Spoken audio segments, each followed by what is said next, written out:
pada kelompok 9.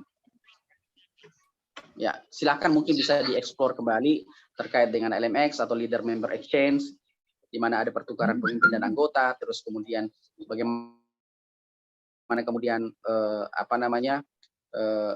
beberapa indikator yang perlu dinilai terkait dengan LMX ini. Silakan mungkin bisa lebih dieksplor kembali ya, teman-teman yang lain. Silakan.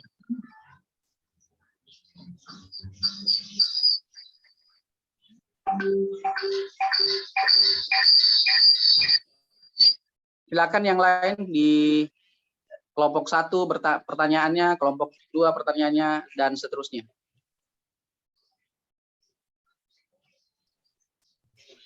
Ya, kelompok 1.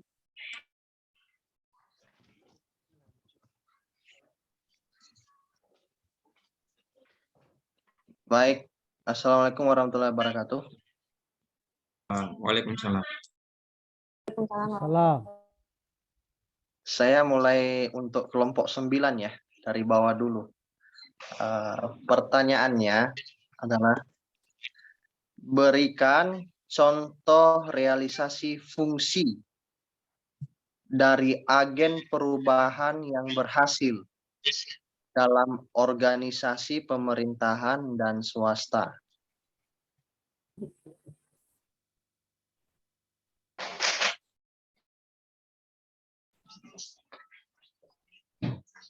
Oke. Lanjut. Yang selanjutnya ini bisa gabung ya. Ini karena agak nyambung pertanyaannya dengan kelompok 7 dan kelompok 8. Satu aja pertanyaannya, nanti bisa dibagi dua mau jawab yang mana. Pertanyaannya adalah, bisa nggak dengan agen-agen perubahan ini, kan di zamannya Soeharto itu berbeda ya dengan zamannya semenjak SBY atau sekarang ini zamannya Pak Jokowi. Kalau ada mau perubahan-perubahan, contohnya tadi kita ada mahasiswa demo gitu kan. Kan kalau dulu di zamannya Soeharto mau demo-demo itu bahaya, ya kan. Jadi apa sih sebenarnya pengaruh dari berbedanya pemimpin yang bisa mempengaruhi perubahan itu? Maksudnya gimana? Jangan panjang-panjang pertanyaannya, Tuan. Faktor apa saja di zaman era 90-an sama zaman era 2000-an sekarang ini yang mempengaruhi perubahan itu? Itu aja, sekian, terima kasih Pak Ketua.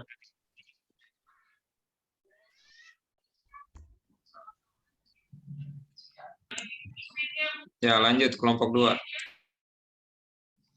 Ya, kelompok 2. Baik, kelompok 2. Pertanyaan untuk kelompok 7. Mohon penjelasan lebih lanjut mengenai indikator untuk menilai sejauh mana tingkat hubungan leader member exchange. Sudah di copy ya? Suaranya kecil ya? Oh, ya, tunggu dulu Pak. Tunggu. Sedikit di mic. Ya, aduh, ya. Sudah? Ya, kurang kedengaran Bu Evi. Tunggu dulu. Gimana tadi ini? Nah, ini. Sudah didengar? Belum ya? Tapi saya tadi tangkap pertanyaannya tentang indikator MX ya, leader member exchange. Iya, itu. Ya. Ya. Kemudian untuk kelompok 8, apa yang menjadi tantangan utama membuat perubahan dalam sebuah organisasi? Sudah.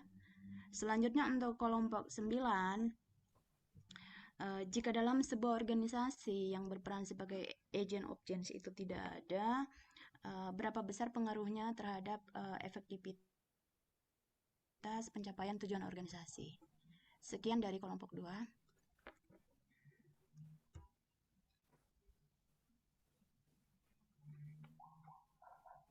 Baik, kelompok 3.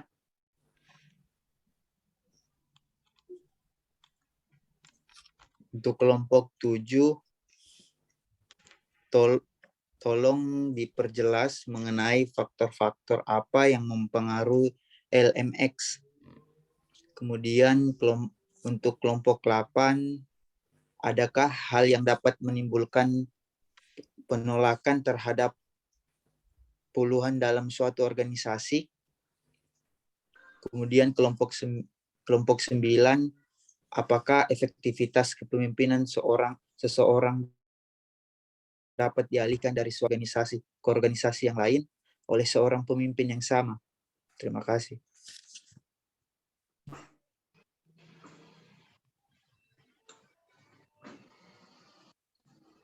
Lanjut ya, kelompok 4, host. Lanjut kelompok 4. Oke, terima kasih host. Oke, pertanyaan pertama saya tujukan ke kelompok 8, dinamika organisasi. Nah, dalam dinamika organisasi itu kan sering terjadi konflik yang mengakibatkan turunnya kinerja karyawan.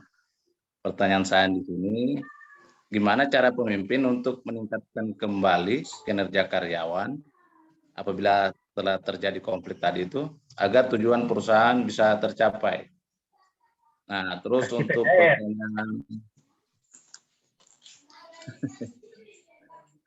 pertanyaan kelompok 7 mengenai servant leadership, coba berikan contoh pemimpin yang menganut servant leadership. Nah, untuk kelompok 9 terakhir, pertanyaan saya mungkin hampir mirip ya dengan pertanyaan kelompok 3 tadi. Apakah tipe kepemimpinan itu bisa diterapkan antara satu organisasi ke organisasi yang lain? Oke, cukup dari kelompok 4, pertanyaan ke 3 kelompok. Terima kasih. Untuk kelompok 5, pertanyaannya sudah saya kirim lewat grup. Untuk masing-masing kelompok 7, 8, 9, dinamika organisasi, dan agent of change. Sudah saya kirim lewat untuk kelompok 6 juga. Lanjut kelompok 6. Pertanyaan untuk kelompok 7, 8, 9. Terima kasih dari kelompok 6, langsung saja. Untuk kelompok 7,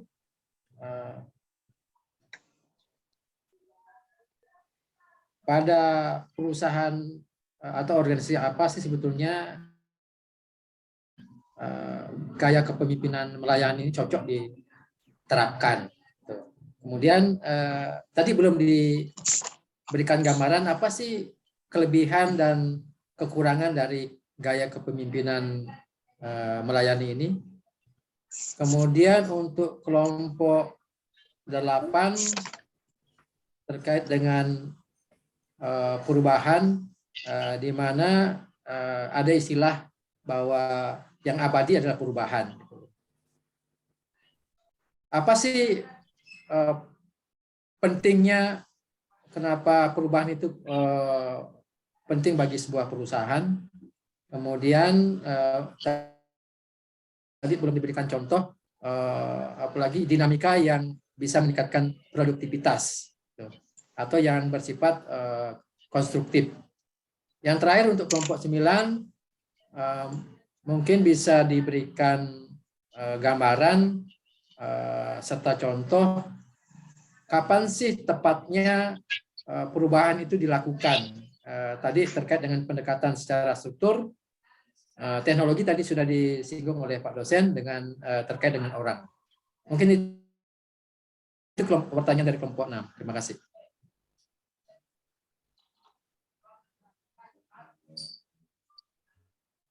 Saya kelompok 7 ingin bertanya kepada kelompok 8.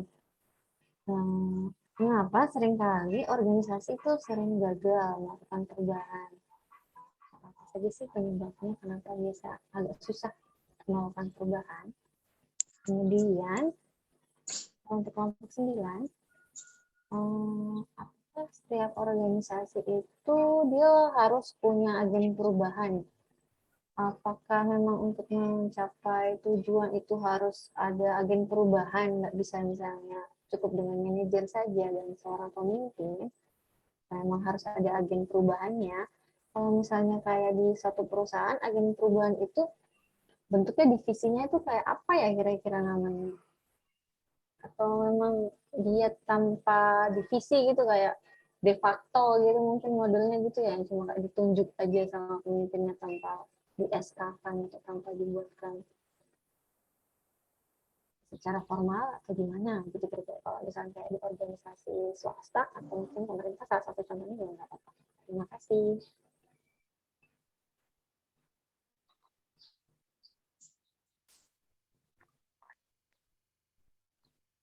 Selanjutnya kelompok 8.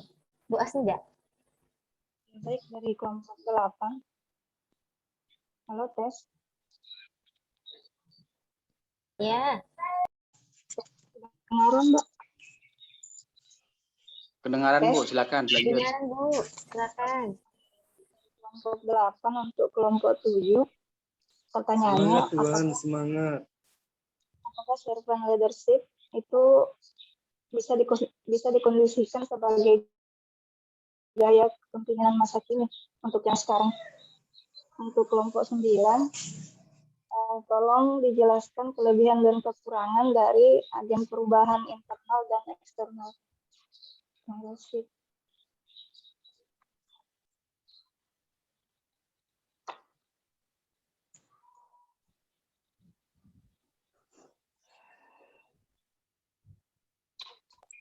Oke, lanjut untuk kelompok 9 untuk pertanyaan kelompok 7 itu dari contoh tadi ada digambarkan bahwa ada pemimpinan yang empati. Nah, coba bisa diberikan contoh terkait dengan pemimpinan yang karakteristik servant leadership yang empati seperti apa? Karena kita ketahui kalau kita menggunakan empati dalam memimpin, itu biasanya kebijakan itu biasanya langsung ditabrak aturan-aturan yang telah diterapkan. Yang kedua terkait dengan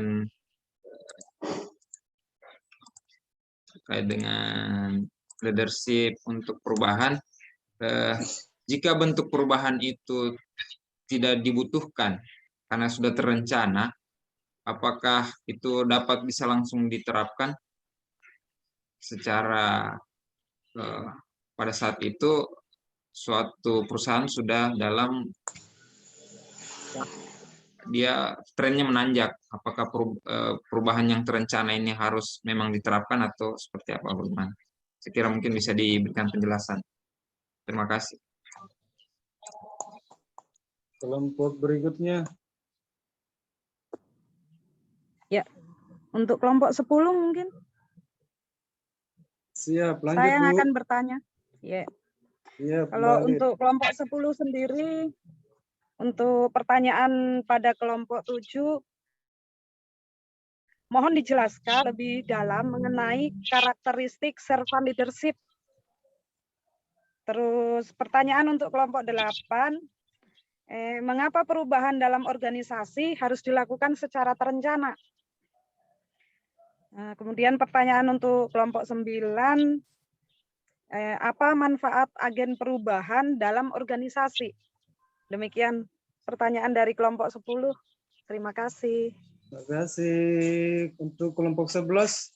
Sama-sama, Bu. Baik, kelompok 11, saya yang wakili.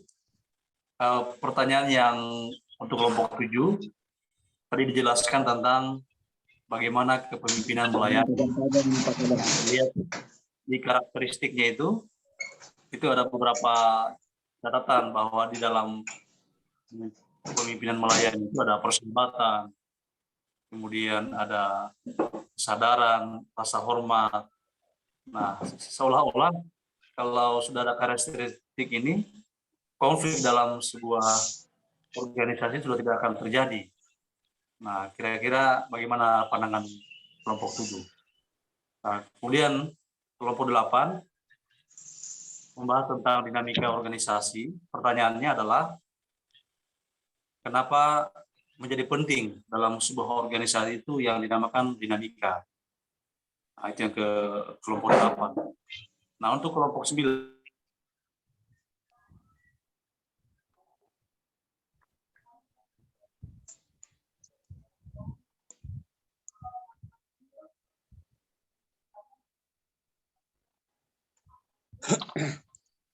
diajukan untuk menjadi agen of change tadi. Demikian, terima kasih.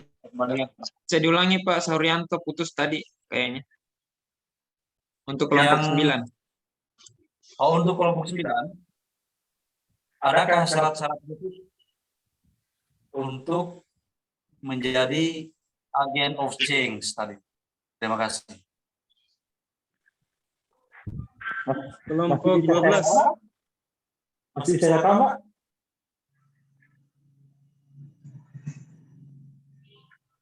Cukup Pak, cukup. Satu-satu aja Pak pertanyaannya Pak.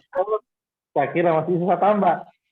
Jambi double lagi, Pak Lurah. Ya, untuk kelompok berikutnya, kelompok 12. Ya. Mengajukan pertanyaan kepada kelompok 7, 8, dan 9.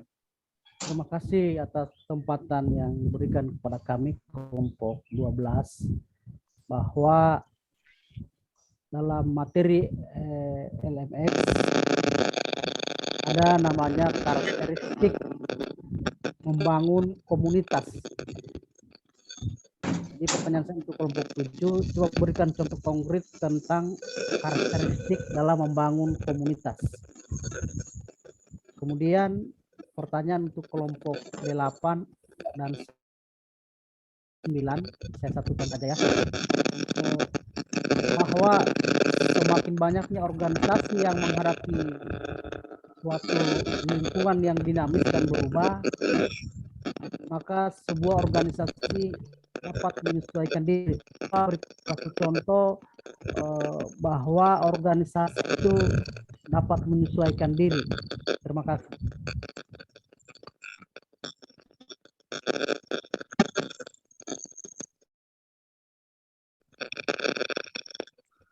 Agak kresek ya Pak Yus.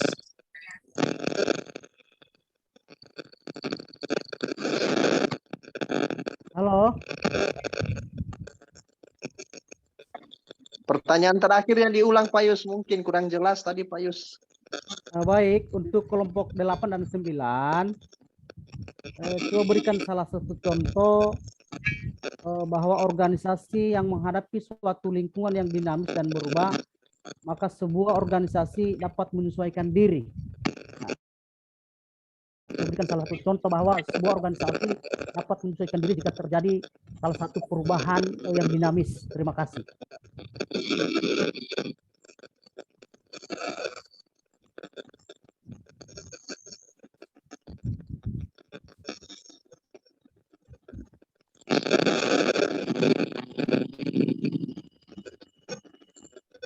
Ya lanjut, kelompok 13. Kelompok 13. Ya, kelompok 13.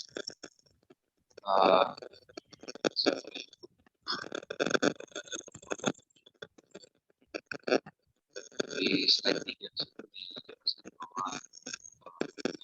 Kelompok 13. Ya, ini kelompok 13. Ya, Halo? silakan Pak Amin. Suaranya Pak Amin. Ya. Saya juga pertama pertanyaan saya untuk di slide 3 dijelaskan bahwa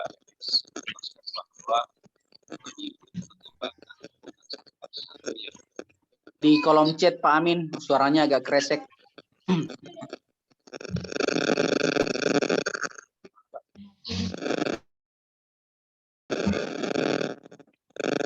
Halo? Tes. Kresek Pak Amin, kresek. Kresek. Tes. Ya, sudah bagus. Ya, kedengaran. Ya, sudah bagus. Ya, oke. Saya ulang tadi bahwa di slide 3 di situ untuk kelompok 7, LMX menjelaskan bahwa pemimpin mengembangkan hubungan satu persatu yang unik dengan masing-masing anggotanya. Sederhana saja pertanyaan saya, bagaimana sebenarnya seorang pemimpin itu mengembangkan hubungan yang unik tadi itu ke anggotanya? Mungkin bisa diberikan contoh seperti bagaimana yang dimaksud ini. Kemudian yang kedua, untuk kelompok 8, di situ kita tahu bahwa ada 6 kekuatan yang mendorong perubahan. Salah satunya adalah terkait dengan di bidang teknologi. Saya ada contoh kasus PT Sariwangi kalau tidak salah. Saat itu dia coba melakukan perubahan untuk menyesuaikan teknologi drainase yang memakan sangat banyak biaya pada saat itu, sehingga pada saat itu perubahannya tidak berhasil untuk menerapkan teknologi itu sehingga kemudian gagal. Pertanyaan saya, bagaimana kita bisa mengetahui bahwa perubahan yang sedang kita lakukan itu sedang menuju kepada pencapaian tujuan organisasi, sehingga kemudian bisa kita meminimalisir gagalnya perubahan itu yang berimbas kepada organisasi itu sendiri. Kemudian yang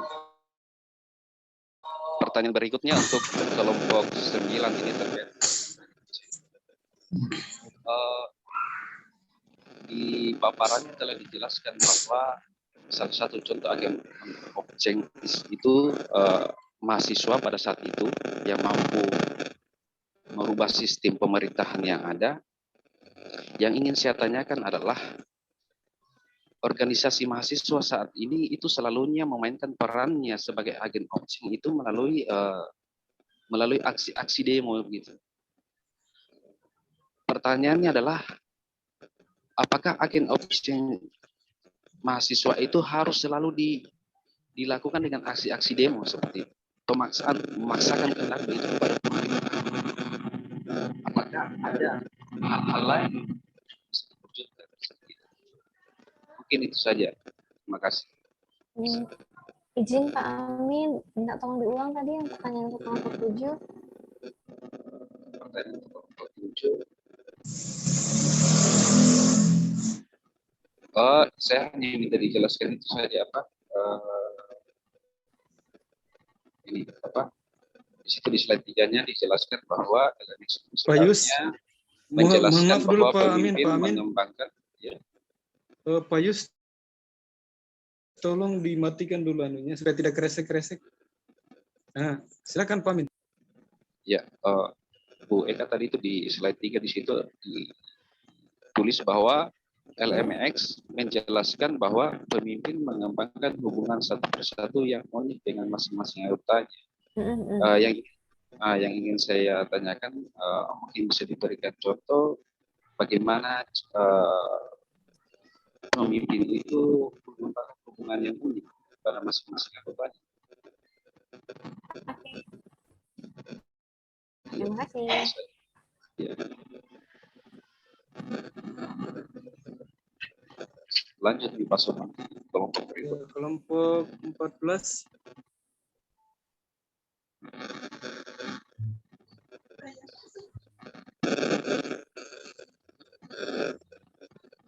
Kelompok 14.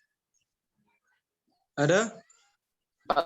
14 Ibu Sulasmiatun dan Andi Rudi Kurniawan. Lewat ya.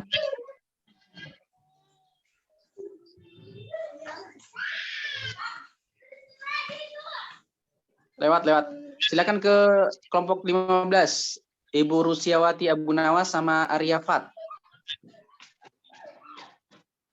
Belum hadir, Pak. Baik, kalau memang tidak hadir 14 dan 15 silakan dilanjut untuk kelompok yang dijawab beberapa pertanyaan. Ini saya anggap pertanyaan-pertanyaan yang disampaikan oleh teman-teman yang lain adalah saya berkesimpulan TOP-BGT lah ya. Top banget seperti itu. Ini ada beberapa pertanyaan yang perlu memang didiskusikan seperti itu. Nah, hal yang seperti contoh kasus seperti itu. Tapi pada dasarnya semua yang Anda sampaikan atau pertanyaan-pertanyaan yang disampaikan ini adalah tentunya mengarah pada peningkatan kualitas dari kepemimpinan itu sendiri, dan yang mampu untuk mendorong itu semua adalah bagaimana merencanakan dari proses perencanaan. Nah, proses perencanaan ini tentunya juga akan berdampak pada hasil yang akan sesuai dengan tujuan organisasi. Mungkin itu sedikit gambaran ya. Mungkin ada kelompok 7, kelompok 8 dan juga kelompok 9 bisa menjawab. Kalaupun misalnya pertanyaan-pertanyaan beririsan, silakan digabung saja. Nanti di saat di lembaran catatan untuk pertanyaan dan jawabannya nanti dituangkan dalam kertas. Mungkin seperti itu. Silakan kelompok 7, 8, dan 9.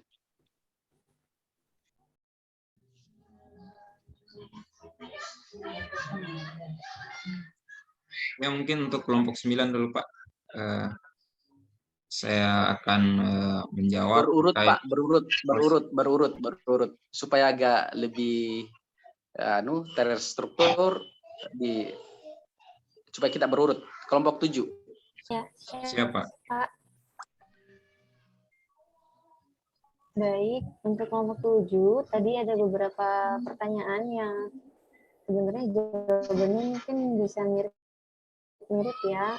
Salah satu yang banyak ditanyakan yaitu mengenai karakteristik dari kepemimpinan melayani. Yang 10 karakteristik itu dari kelompok Panasola menanyakan mengenai empati. Empati, kalau misalnya empati itu seperti apa dalam kepemimpinan melayani? Bukankah kalau kita terlalu memberikan empati yang besar itu bisa membuat karyawan melanggar peraturan? Nah, sebenarnya kalau dalam karakteristik kepemimpinan ini, saya coba jelaskan dulu satu-satu ya, karena tadi ada yang minta ditanyakan satu-satu. Dari yang pertama itu mendengarkan. Jadi kalau dalam mendengarkan ini, komunikasinya itu bukan cuma sekedar pemimpin yang memberi arahan, tapi mendengarkan input dari bawahannya. Jadi mendengarkan itu juga sebenarnya mendengarkan dirinya itu sendiri maunya apa dan orang lain ini maunya apa. Jadi betul-betul dapat mengenali diri, dapat mendengarkan dengan lebih baik. Kemudian kalau empati, di sini empati itu kan keterampilan untuk dapat menerima atau memahami tentang apa yang dirasakan atau dipikirkan secara mendalam. Bukan sebenarnya kayak membolehkan ketika suatu peraturan untuk dilanggar, tapi mencoba mengerti mengapa jalan pikirannya seperti itu. Dan mencoba untuk meluruskan jika mungkin misalnya cara berpikirnya itu salah, tapi mencoba untuk mengerti kenapa dia memiliki pemikiran seperti itu, kenapa memiliki tindakan seperti itu, memahami dulu, baru kita bisa memberikan arahan. Kemudian yang ketiga itu memulihkan hubungan yang retak. Karakteristiknya pemimpin melayani, karena para pengikut ini kan merupakan sumber daya yang istilahnya punya kekuatan yang besar untuk melakukan perubahan. Ayo semuanya istilahnya kayak rukun bersama, jangan lagi ada yang kayak bombe-bombe gitu. Jadi semuanya itu harus rukun antara anggota ataupun anggota dengan pemimpin, itu hubungannya bagus. Kemudian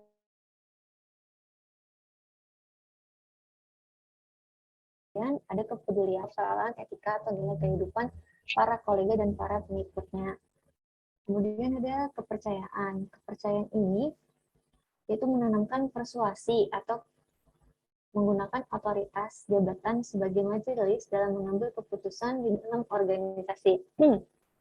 Kemudian memiliki pengertian. Pengertian ini maksudnya bahwa pemimpin dapat berpikir realistis dari hari ke hari dalam menghadapi dan memberi alternatif solusi terhadap masalah yang muncul di antara kolega ataupun pengikutnya. Kemudian bisa melihat ke depan atau visioner, dan komitmen terhadap pertumbuhan setiap orang, yaitu dia harus tahu bahwa tiap-tiap orang ini punya potensi. Jadi potensi ini yang dikembangkan secara profesionalnya atau secara spiritualnya, seperti itu. Kemudian ada juga membangun komunitas seperti tadi yang ditanyakan oleh kelompok 12. Nah, membangun komunitas itu adalah dia seperti membangun hubungan antara anggotanya ini dengan sangat baik jika misalnya mereka memiliki hobi, misalnya hobi olahraga, bisa membentuk misalnya klub bulu tangkis, atau misalnya memiliki hobi lain di luar kerjaan, komunitas-komunitas yang di luar pekerjaan itu yang dibangun itu bisa mempererat hubungan karena bisa lebih mudah berkomunikasi. Nah, itu tadi yang untuk karakteristik dari pemimpin melayani. Kemudian pertanyaan selanjutnya, apa indikator, tolong dijelaskan lebih lanjut mengenai indikator LMX atau Leader Member Exchange. Nah, kalau misalnya kita lihat, bisa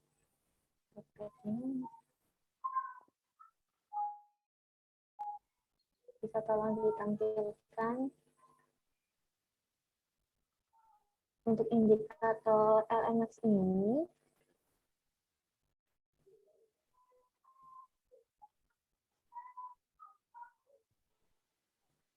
Ada 3, ada rasa hormat, ada kepercayaan, dengan ada kewajiban. Jadi indikatornya ini sebenarnya begini, sama seperti yang ditanyakan terakhir sama Pak Amin, hubungan unik itu sebenarnya terjadi ketika kita bisa lihat misalnya hubungannya Pak A dengan Pak pemimpin, misalnya anggaplah pemimpin Pak Rudi dengan anggotanya ini Pak Budi, dengan misalnya Sarah, itu pasti beda-beda. Itu bisa dilihat si Budi ini bisa rasa hormatnya lebih rendah kah atau lebih tinggi kah? Rasa percayanya lebih rendah kah atau lebih tinggi kah? Terus kewajiban atas pekerjaan yang dibebankan kepada dia lebih rendah atau lebih tinggi. Nah, hubungan unik ini juga yang membentuk dalam konsep LMX ini ada istilah in group dengan out group. Ini mungkin tadi saya lupa masukkan dalam slide, jadi sebenarnya agak penting. Jadi in group itu adalah orang-orang yang dianggap oleh para pemimpin dalam konsep LMX ini adalah orang-orang yang kan tadi ada dimensinya itu melaksanakan kontrak. Selain dia melaksanakan kontrak, tapi dia mampu menjalankan tanggung jawab di luar dari struktur yang telah ditetapkan atau kewajiban yang dibebankan kepada dia. Jadi ini orang-orang yang dianggap mampu, memiliki loyalitas yang tinggi, mampu bekerja lembur, bisa bekerja keras. Nah, orang-orang ini dimasukkan dalam in group. Sedangkan kalau out group ini orang-orang yang sebatas formalitas, yaitu orang-orang yang mengerjakan hal-hal sesuai dengan kewajibannya, sesuai dengan beban yang diberikan kepada dia, tapi tidak melebihi itu dan tidak memberikan inovasi atau kreasi yang lebih, sehingga mungkin juga imbalannya ya sesuai dengan kontrak. Sedangkan kalau yang in group ini, orang-orang yang dikategorikan sebagai in group, yang jelas LMX-nya itu pertukaran hubungan antara pemimpin dengan anggotanya itu lebih tinggi, lebih bagus, jelas pasti karena dia bekerja lebih keras, mengeluarkan tenaga dan pikiran yang lebih, bisa mengerjakan hal-hal di luar beban dan tanggung jawab yang sesuai dengan kontrak, tentu juga imbalannya dia